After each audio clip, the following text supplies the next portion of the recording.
அஸ்ஸலாமு அலைக்கும். நம்ம இன்றைக்கி என்ன செய்ய போகிறோம்னா ஜவ்வரிசி உருண்டை தான் செய்கிறோம். பார்த்திங்களா, முந்திரி, பாதாம், வேர்க்கடலை, வெல்லம், தேங்காய் எல்லாமே போட்டு உள்ள ஸ்டஃபிங் பண்ணி நம்ம ஜவ்வரிசி உருண்டை தான் பண்ண போகிறோம். பாருங்கள், இந்த மாதிரி பொடி பண்ணிக்கணும். அந்த பாதாம், முந்திரி, வேர்க்கடலைலாம் போட்டு வெல்லம் பொடிச்சு வச்சுருக்கேன். பாருங்கள், தேங்காய் துருவி வச்சுருக்கேன், ஏலக்காய் பொடி எல்லாத்தையும் சேர்த்து நல்லா பிசைஞ்சு இந்த சின்ன சின்ன பால்ஸ் மாதிரி பண்ணிக்கணும். பாருங்கள், எவ்வளோ சூப்பராக இருக்குது பார்த்திங்களா. இந்த மாதிரி பண்ணிவிட்டு ஜவ்வரிசி 1 ஹவர் இந்த முன்னாடியே ஊற வச்சுட்டேன் சுடு தண்ணியில்.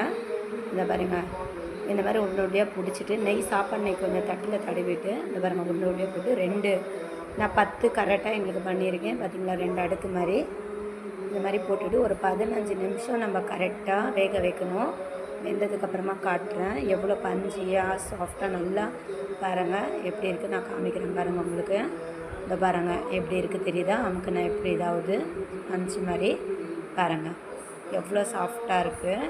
உள்ளே அந்தளவுக்கு அந்த ஸ்டஃபிங் இருக்கும். ஆனால் இதுக்குள்ளே என்னென்னா வெறும் ஜவ்வரிசி போட்டிங்கன்னா கொஞ்சம் இதுவாகிடும், கொலன்னு ஆகிடும். கொஞ்சம் பச்சரிசி மாவும் இதில் சேர்த்துக்கோங்க. மாவு பேசுகிற டைமில் பிடிச்சிருந்தால் லைக் பண்ணுங்கள், ஷேர் பண்ணுங்கள், கமெண்ட் பண்ணுங்கள். பார்த்திங்கன்னா ஈவினிங்